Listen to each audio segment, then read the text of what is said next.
So I am undeterred about something that just happened suddenly.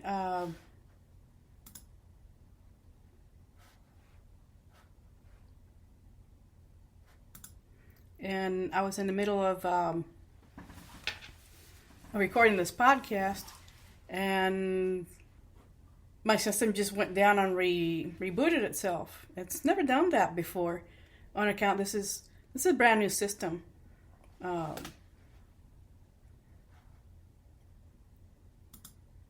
And I have no idea where it came from.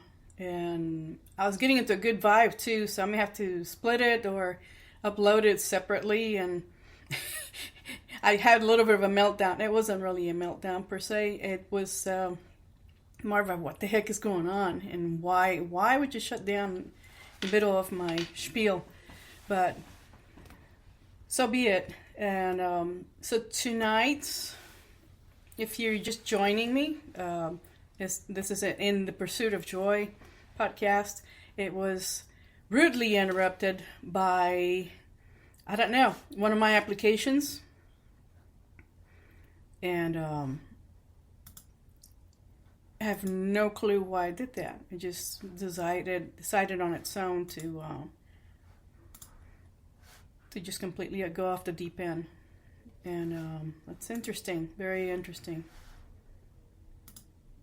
And now I'm just in the process of saving the previous video. I don't know why I would keep it, but it had 7 minutes of airtime. So let me just do a new meeting here. So it's actually current. So let me see. Have a little technical difficulty. Join with computer auto. I cannot believe I got jibbed by Zoom. I cannot believe this.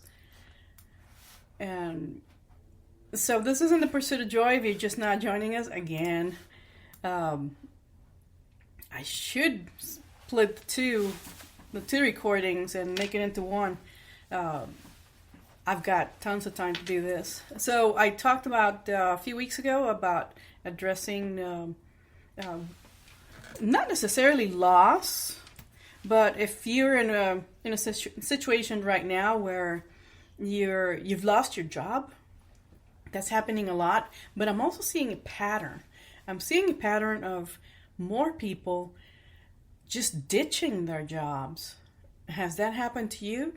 I'd like to hear from you. This will be uploaded to YouTube in either iteration. I may split, like I said, the previous video, I saved it to my desktop, and I may split it and then patch it all up and put a funny slide in between to try to make it decent. But I'm not going to stop this recording at this point. I want to do a presentation on jobs, but I just want to address the things that we can do to make ourselves more valuable if we're still employed, and as long as we're happy, we're deriving some sense of joy in the things that we do, and we get a return. For our time and expertise, we get money. And I said before, money is energy, and it has to flow. And if it's not flowing that well in your life, then there are some things that perhaps you have not taken the time to address. Mainly, to begin with, how we really should strive to improve ourselves. This doesn't come up often. Most of us think that we've already learned the job and we're performing it, yet so what? There are people being hired left and right to do the exact same job we're doing. And if you're in a job, this is actually more than statistical. This is personal experience over 20 years. We get attached to the false sense of security that we've been totally indoctrinated from school, from being little to, okay, you get to be creative and cute and an explorer of the mind per se. And then when you hit a certain age, we got to put you in school. And school does not teach you that how you started is the same way, the same mindset you should keep throughout your life. You can still go out and get a job. You can still go to college. You can still go to school and learn whatever the establishment wants you to learn. But it's not real learning. And I have personally experienced this, and I find that this is the experience of many other humans, that we get conditioned early on to accept that this is our fate. This is what we're supposed to do. And then when you get out of college, you gotta start the hustle for a job. If you're smart enough, or you start that job search 2 years before you get out of college. If you're military, like I have been, I've done both things, and you're maybe a year out and you have no clue what you're going to do in the civilian world. I got news for you. You're bringing quality and value to someone else, but it doesn't have to be necessarily a job, a 9 to 5 or a 12-hour shift. You have options. As long as you start with that mentality that you have options. What do you have? Your skills and your experiences that makes you unique. And a job really is a function for whatever process that employer or that company offers, a product or a service. You're part of that process. You're a cog in the machine. I don't mean to put anybody down. And if you're making a great living, provided you're managing your finances well and you don't have that stress that I could use more money, but I'm doing good. So you don't have that layer of uncertainty. But uncertainty is always creeping up, because hanging on to something that someone else controls is the beginning of the end of security. And I mean security as in the certainty factor goes away. Someone else could at some point let you go. This has happened to me more than one occasion, and each and every time I had a really negative reaction to that. This last time was not the case, because I've been at least working on some sort of mental and emotional preparation for a change. What change that was, I had no idea. During the two plus years that the world had shut down, where global economies have been affected, and you've noticed how a lot of people who cried and whined about the new world order, which is horrible, because you shouldn't believe that shutting down the world would solve any problem at the time. Everybody was operating on fear. And fear is a huge factor involved in how we end up sometimes unemployed or underemployed, meaning that you're not making as much as you believe that you're worth. And I have to disagree with that, because first, when we interview for anything, when we select, let's just say we go online and we go to our favorite job marketplace and we start dreaming. And just scrolling up and down the page to see what it is that we think we want and where do I want to go. Most of the time, I'll bet you, we're not really inclined to look for something new. We want to fall into the same, more of the same. It's not a new phrase, it's not an original phrase, but this is what I call it, more of the same. When I left one thing against my will, I had to pursue what I knew. So what I teach in my coaching is that familiarity breeds complacency. It's the comfort zone. In order to become better and more valuable and bring more value to others, whether it's a company or individuals, you have to look deep inside of yourselves, and you have to stop. You have to really analyze, what am I doing here? How easily can I be replaced? First and foremost, look at your industry. If you're in a hot industry, like I would call it IT, just to be a canopy for everything that's technology based. A lot of people are not technology inclined, and they use computers, they use cell phones. That's a start, but to actually know about technology, how it works and how it's applied to many industries, from security to banking to even social media. It comes in many, many layers, and we have to understand that other people have already been in that race. They've already gone through a roadmap of education and training leading to that path. So when we leave one profession thinking, well, I was very unique, I did X. I've been in two very unique positions myself. Nobody else is doing it. So when I left each job, voluntarily or involuntarily, the idea in my mind was always going to be, well, this is what I've got. And you have to be able to shift just happily, just happily, just think, I can improve, I can become better, and I can quickly shift from that down slope of they don't want me anymore. Well, it's a position, a job, like I said, is a function. It's only one bit of what somebody else is doing of a greater picture. So if you see yourself as a pixel instead of the entire picture, it takes like many pixels, many humans with the same skill set to do a particular fair of labor. And it could be anything.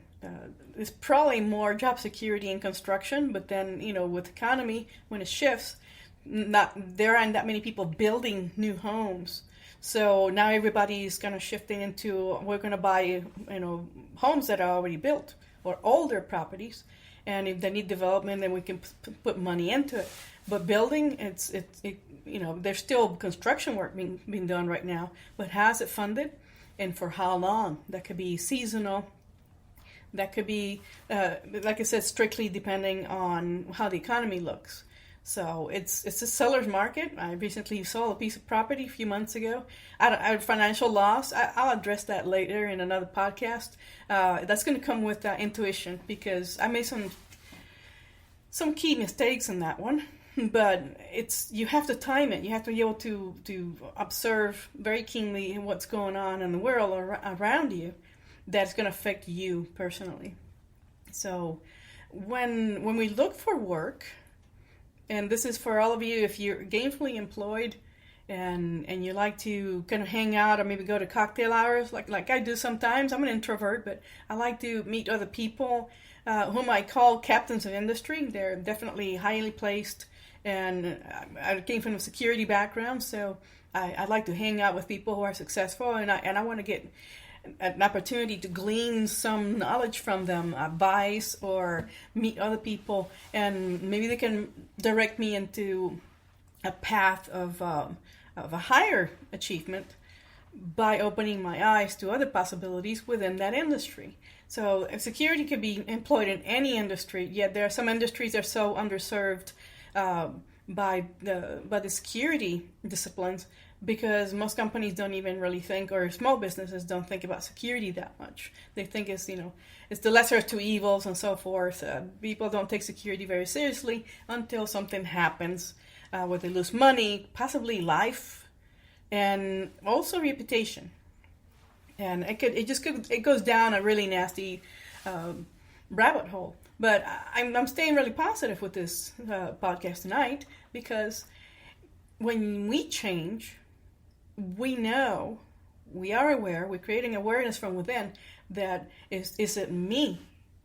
It could be me. If you're in an organization where you went as high as you could get, regardless of whatever dynamics and within the cultural organization dynamic is going on, it doesn't matter if you get along with your colleagues or your boss likes you. I've been through all that, and it's really immaterial in the end. In the end, it's all about you. So you should focus inward. And I know people may say, well, you're being selfish. Yes, be selfish. Turn inside and see and just observe how you respond to situations. How do you respond to getting more responsibility in your current job? Or how did you handle more responsibility in the previous job? If they let you go, but you have a letter, that's happened to me where I wasn't fired, but I was downsized. Big deal. You have options. I'm going to say unemployment is at the very bottom of the barrel. I don't recommend it, because that's another crutch. It's psychologically, yes, we pay taxes, we pay into that pot. It's not a pot of gold. It has a limited access and a timeline where you can use the funds, but there's still a payment factor. You still have to put in some work into finding employment. So it can be a little bit limiting thinking if that's the first option, but if you're really strapped for cash and you have the discipline to get on it and then get off it after a few weeks, then you should have to be very diligent in following the instructions to give you and actually going out and engaging potential employers and just get you back on track. So where you're raising that positive energy inside of you again, and you stay there. So when you lose something, let's just say we got losing, it's not losing, it didn't really belong to us in the first place. I don't have any attachment over any of my past jobs. That's one factor that we have to learn to overcome. Don't hang on to it as though it's going to be there forever, because you got into the comfort zone and you're hanging on to it. And that's actually a type of stress. And that stress is called lack. That is a sense of lack. You're missing something. So you think that if you root yourself into that time and place and that particular position, that somehow you're going to manage to weather any storm. It could be, like I said, world events. We have another war popping up in another side of the world. It could be, this has repercussions. Nothing happens in a vacuum. And some industries will be affected. They already have been affected. Mine, for many years, I did federal contracting, and that was affected after the fall of Afghanistan. Simple as that. I knew something was coming down, but it just never occurs to you that it's going to be you. And I'm pointing at you in my video. It's exactly you and me. Because if it's will employment, it is not a hard contract. The relationship can be that relationship, even in a right to work state, you have to be prepared mentally and emotionally where that connection is going to be severed. So I'm not saying just rush. You should always have a savings account and you should have a rainy day fund. Yeah, you should have a toolkit to help you get through that slump. And it shouldn't be a slump. It should be an opportunity to change, but change for the better. So can you remain at the same job in the same company for many, many years? Some people do. But as I said previously, if you're in a particular industry, like I said, if it's technology, if it's high tech, there's a higher probability than if you do admin work. If you have some level of knowledge about technology, you're always going to be viewed as an admin, to be honest. It's really going to be an administrative duty if you're not actually running testing on machines or software and firmware and such, then you're going to be considered an admin. So technology has completely taken over what 30, 40, 50, 60, 70 years ago was considered a job. And it can be hard, but let's take a look at it a little bit more closely to give you some confidence to go back out into the world. So I initially said that there's the great resignation. I heard that term recently. People are just fed up. And also the 2-year shutdown, 2-year plus shutdown has really spearheaded a lot of home-based businesses. I did the same. Not necessarily really in a big way, because I was still, for me, I was considered an essential position, and we were 24/7, and it had to do more with security and government contracting, and those contracts were fully funded, but we had to shift into another dynamic of work, where for the first time we had to work from home, not working, but we had to be home, and we had to stagger some of the shifts where there was only one of us instead of two, and that sort of thing. And also, there had to be spacing, and it was a really big mess trying to accommodate a small crew to handle everything. But then a lot of the requirements for that job, they started to go away over time because there was a whole lot of activity worldwide anyway. But that position had to be maintained. It was mandated by the government, and it could not be shut down under any circumstances. So those are hard times. And when people were actually at home, many lost their jobs, so those industries shut down. But there's a difference. It's always when there's a big catastrophe, there's always a handful of people, and I'm showing with my hands, like if I had a scale, you're going to have the ones on the right hand. I'm going to say they're the ones who actually had the presence of mind to roll over. They roll with the punches. And they got up and dusted themselves and said, well, if I can do it from a brick and mortar location, then I can do it from home. All I need is Wi-Fi and a computer. And a lot of industries, even small businesses, they shut themselves down, but they could have just spent a little bit more money. It was surprising and it was shocking, but they could have just made themselves even more useful online because people were sequestered in their homes and there was nothing to do. And if you couldn't work from home, then you just out of whatever job you had, and there was nothing for you to do. Especially if you had children, you have a spouse. Now the negative factors are going through the roof because people are not used to being sequestered with each other for long periods of time, and there was a lot of mental health issues. So the businesses that thrived during these 2 years, they go up, and I'm raising my hand. Those are the people who thought outside the box. You had to leave the box, and the box is not a physical box, it's a mental box. So they made themselves more valuable, bringing more value to other human beings across the globe by utilizing their ability to be online. So what do we do online? For a long time, people that were in the companies that did the shipping, postal service, the normal carriers, they were just unable to keep up with the demand. And now the people who actually haul mail to and from post offices from the airport, they pick it up and drop it off, and they actually deliver all the packages for the big companies that ship goods. And I can name them, and you already know because you order stuff online like I do.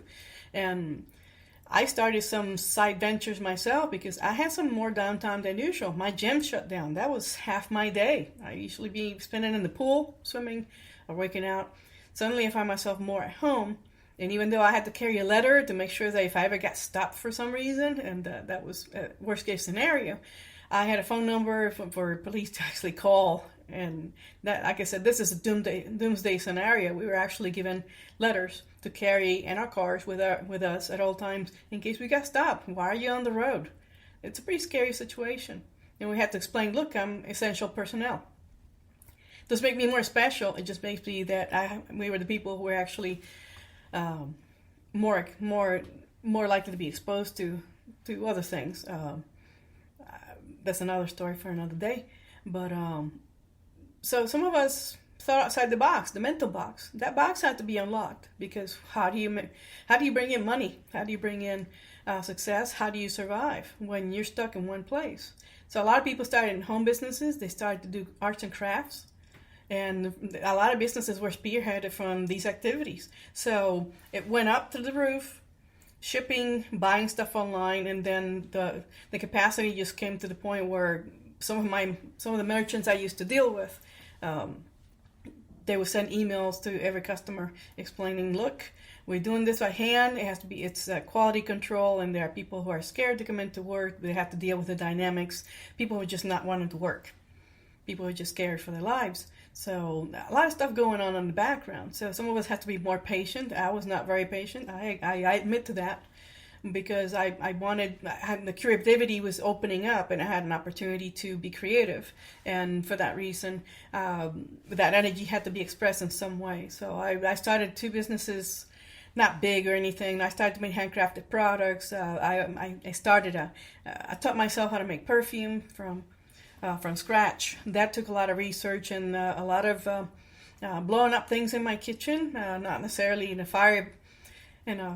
fireball or anything like that, but it was more of a time of experimentation and getting some hands-on to doing something new. This is the second question that I'm leading into. Can I retrain for something different? I'm going to reach tonight 3 points only to leave you so you have the mental picture when you go to bed tonight. If you're in this situation where you're not sure if you have the strength inside to roll with the punches, like I said, then you have to work on how can I be better? How can I reach that point? So when you leave the box of your mind, then you leave it open for possibilities to retrain. Can I retrain? The answer is yes. Of the many times that you taught yourself something that you were motivated to do, something that was different, that you'd never done before, that's what I call a stretch goal. So a stretch goal is something that you definitely go into completely eyes wide shut, but really with a desire to improve yourself. And this is going to lead to other things. It may lead away from the previous career, which is what a lot of people did, and they ended up thriving in their own way. While other people just got stuck thinking, well, I'm just going to wait for things to open up again. That didn't happen right away. And then they have to wait some more. And when nothing happens, there's this panic, then there's fear, then there's anger, and then all kinds of nasty things happen to us. And I speak from experience. The battle plan here really should be, ask yourself, can I retrain? How can I retrain? That's how you phrase the question. How can I retrain to do something new and to improve myself? Don't think about it too hard. You should just allow your mind to approach this question and just mull it over. It could be overnight. It may take you a week to get to that conclusion. But you have to build your intuition, and I'm going to talk about intuition later on in the podcast. And you have to see those clues. Your mind is going to tell you that thing you started as a hobby. People start businesses from a hobby, and you may laugh like, "Oh, well, not my hobby." You don't know. There's something that you do that you can monetize very easily, and the tools are right in front of you. If you have them, like I said, a Wi-Fi and a computer, even a phone, even a laptop, an old laptop, or even a tablet, you can do so much with so little. But you have to unlock your mind. Your mind has to be unlocked. The third and last factor that you have to pay attention to in any job market is how easily can you be replaced? When you walk into the door and you're introduced to a new crew, and you should look around. You think you're going to like the job, and you're going to like the environment, and you're feeling your way through a new situation. Ask yourself that question: how easily can I be replaced? You have to examine how everybody else is working and what they're doing. If there's more of you doing the same job, then you should consider that one person can easily do the job of three. I've seen this before. I've seen it in contracting, but employers will do this to, of course, save money. That's the way the game is played. You should always consider that if you retrain and you're always asking or seeking ways to retrain and go into a mindset of branching out from where you started.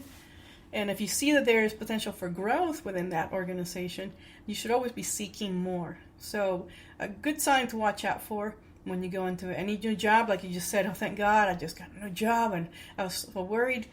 Always go with a sense of abundance, not with a sense of lack.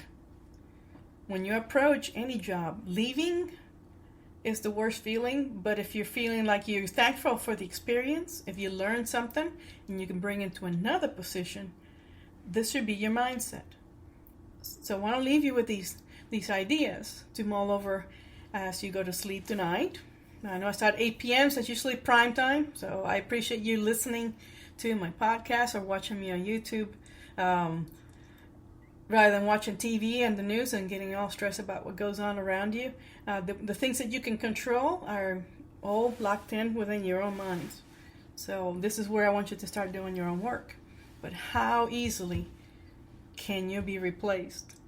You should always bear that in mind. Not for fear, not for insecurity, but mainly to teach yourself to think critically and to always seek a way out through improvement.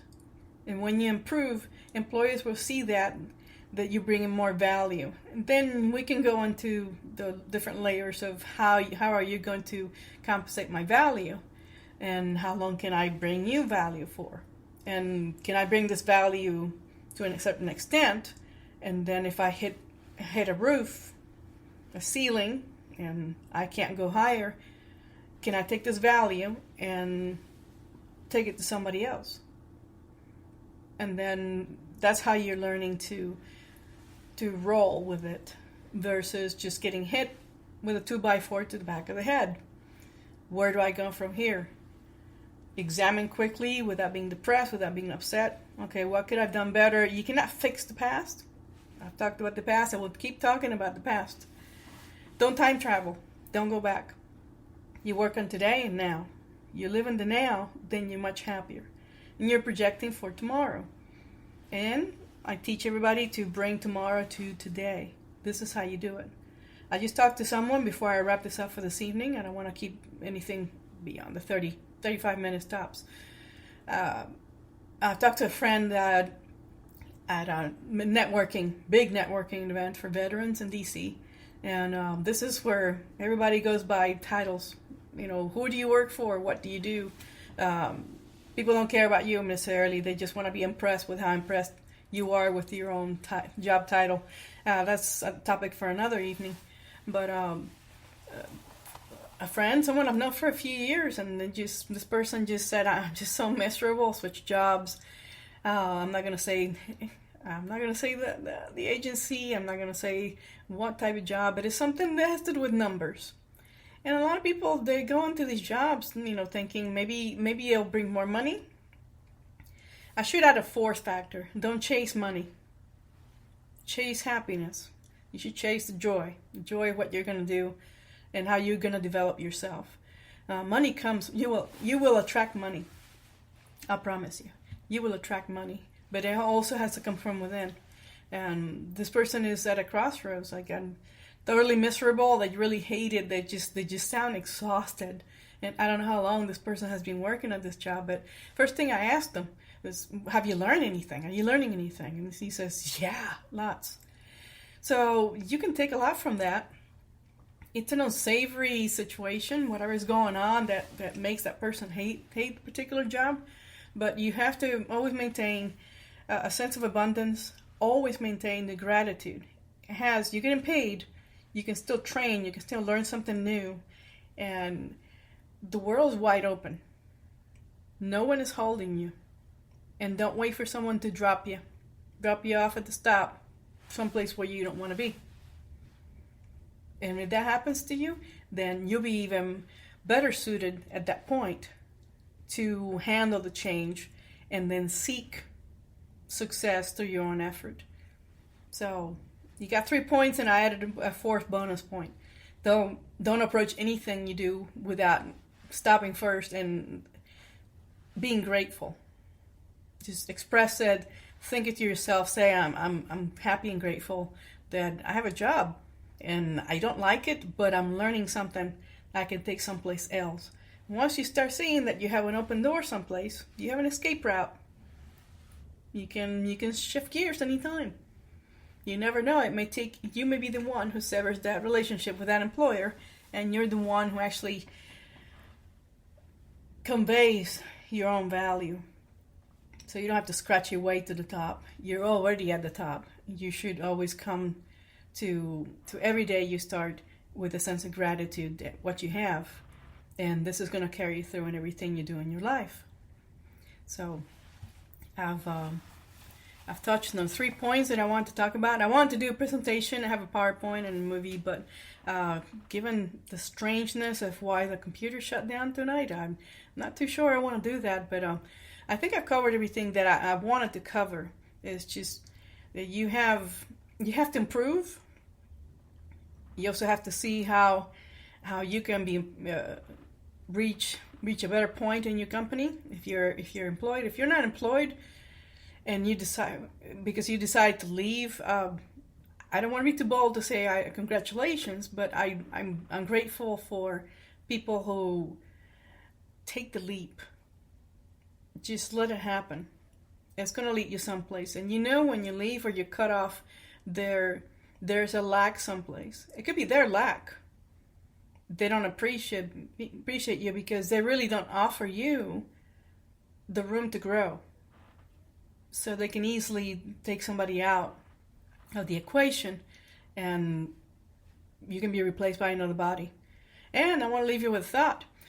Most of the people I've worked with and over the years, when you stay in a place with a sense of false sense of security, most of the people who are hired after you, if you've been there a year or 2 years, they're making more than you. So you have to consider. Conditions change. If they're not giving you a pay raise, that's another sign. I know I'm adding more than I wanted to tonight, but just the same. Just consider all these factors and develop your intuition. If these things are happening, to other people.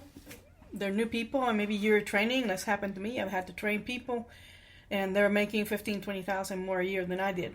And I breached several years doing the exact same thing.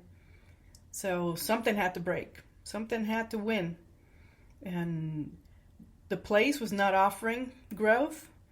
And even if they wanted to expand, it would still be limiting. And that sense of limitation is something that I really had felt for a long time. And I prepared an exit the year prior, and I did not do it. So sometimes the universe grants you your wish, and it's exactly what I'm getting at. You should be prepared inside, and look at those 3 factors plus the bonus factor. Just look around you. If the things are not happening to you, but everybody else seems to be moving up, and there's a lot of movement, but you're the only one who's stationary, think about your exit plan, and always look for an opening someplace, and just follow your intuition. Let it happen, because you never know, it's going to lead you to greater things. I want to leave you with that lovely thought tonight. Like I said, I hope you had a wonderful holiday. I had a really good holiday, very, very peaceful, very joyful. I just want to transfer some of this happiness to you. And next week, I have no idea what I'm going to talk about. Maybe I'll talk about intuition. I have some funny stories about that. I want to leave you with that thought. Good night. This is in the Pursuit of Joy podcast. Also, there'll be a blog. And before I go, I check my YouTube page, my channel, because there will be another channel added to it. Focus more on the pursuit of joy on the road. I'm going to be traveling soon, and I can hardly wait. I really need to get back on the road, just to explore, and I'd like to bring you with me on my adventures. I also like to thank you for subscribing and watching my videos on YouTube. I know who you are. I really appreciate you. I'm really grateful for you, and I hope you guys tell the people about me, and follow me on my journey. And I'd like to help you follow your way. Find a good way for you to get on the path to success and joy. And I'll be seeing you soon on the road. And good night. And we'll see what happens next Monday night at 8 p.m. Eastern. This is In the Pursuit of Joy. Thank you.